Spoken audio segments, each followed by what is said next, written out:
All right, welcome back. We're going to continue with the fundamentals of economics and how economics affects everyone. So in this presentation, we're going to look at opportunity cost and trade-offs. And this is involved every decision that everybody's got to make. It has to do with that term scarcity that I discussed in the last presentation. We're going to look at the concept of opportunity cost and how people make decisions by thinking at the margin. So everybody's got to make decisions. Touched on that a little bit in the last presentation. Everybody faces trade-offs and opportunity cost at some point or another, whether you know it or not. Trade-offs is just giving up one benefit in order to gain another, hopefully greater benefit. Alternative choices in just about everything that you've got to decide. What movie to go see? What gas station to stop at? What drink to get at Starbucks? Anything you do usually involves some kind of trade-offs. Often involve things that are easily measured, like time, money, or property. May include things that you can't see, intangibles. Not easily measured, like enjoyment, job satisfaction, or just how good you feel after you help somebody else or do something good for someone. Guns or butter. This sounds silly, but you'll see this likely in other things we do in class. But this is the term for trade-offs really when it comes to government. Government's got to make decisions sometimes based on how they're going to spend their money. It usually comes down to the choice between military spending or domestic needs spending, like education, hospitals, schools, etc. And for a lot of people, that seems like it'd be a no-brainer. Why don't they spend more money on education and schools? Why don't they spend more money on medical issues? The fact is, we need to be protected. We need our military. So there's this back and forth about how much money is going to be spent on either one. Not usually just one or the other, but again, how much of one or the other. In the end, the reason governments have to decide whether to spend money on guns or butter, military or domestic needs, is the same reason you and I have to make choices, make decisions. Scarcity of resources. Again, it drives everything, like I said in the last presentation.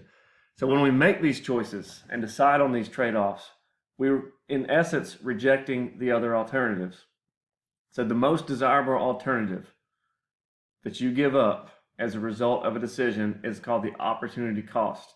For example, you've got to choose between studying for your test or playing video games with friends or going to the movie with friends.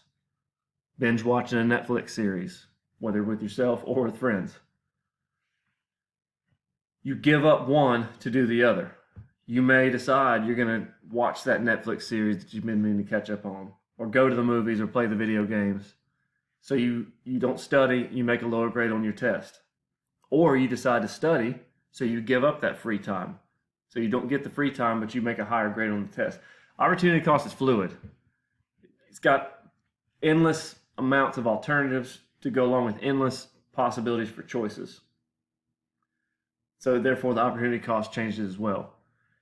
Essentially, when it comes to opportunity cost, choosing is refusing. By choosing to do one thing, you're refusing to do another. It may not seem that complex when you're doing it, but that's essentially how it works. By selecting one alternative, you must sacrifice at least one other alternative and its benefits. So making a decision often entails more than just one opportunity cost, more than just opportunity cost in itself. A lot of decisions we make involve adding or subtracting one or more units of something, dollars or hours maybe. Economists agree, when you make that decision on how much more of something you're going to do, or how much less of something you're going to do, you're thinking at the margin. That term, thinking at the margin, it describes as action. So think about this for a second. You've got a piece of paper and you fold it. You've got notes on it. You put it in your pocket. How many folds are optimal? That sounds like a silly example, but you're thinking about the best, most efficient way to do something. So another example, you've lost $300. You decide to go looking for it, and you find $200 in an hour. You look longer for another hour, and you find another $99. Thinking at the margin, you decide it's just not worth any more after you've been walking around looking for 2 hours to find that additional dollar. Again, may seem like a silly example, but the time spent looking for that money is a cost. Maybe worth it. It is $300 or $299 in this situation, but you did lose time looking for that money. Also, thinking at the margin, it's like any other decision. You're weighing the cost and benefits. So another term we're looking at here is cost and benefit analysis. So you're weighing the positives and the negatives, the pros and the cons of a decision. So to make rational, sensible decision, a smart decision, the best decision you can make, you've got to weigh the marginal cost and the marginal benefit. The extra cost of doing something more, adding one more unit, against that marginal benefit, the extra benefit of adding that unit. So if you're a basketball player, say you need to practice your free throw accuracy. So you're going to add an hour of sleep, or add an hour of practice. The benefit to that is maybe you get 70% more free throw accuracy. Your free throw gets that much better, but you lose an hour of sleep because you added that hour of extra practice that night. Maybe you want to get even better, so you add 2 hours of extra practice, just free throw after free throw after free throw. You improve your accuracy by 80%. But because you added 2 hours of extra practice, you lost 2 hours of sleep. That's the cost. Same thing for 3 extra hours, 85%. And you can see there on this table that the longer you go, actually the less benefit there is. You jump 10% here and only 5 here. 3 hours of sleep. You could use the example for different things, different sports. Maybe I put in some extra speed work this week, each day for cross country.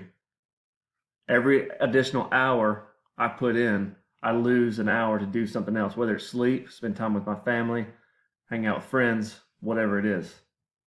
So we'll look more into cost-benefit analysis, trade-offs, more into scarcity, thinking at the margin, in the next few units, next few presentations, and we'll eventually get into using these concepts with a project. Keep up the good work.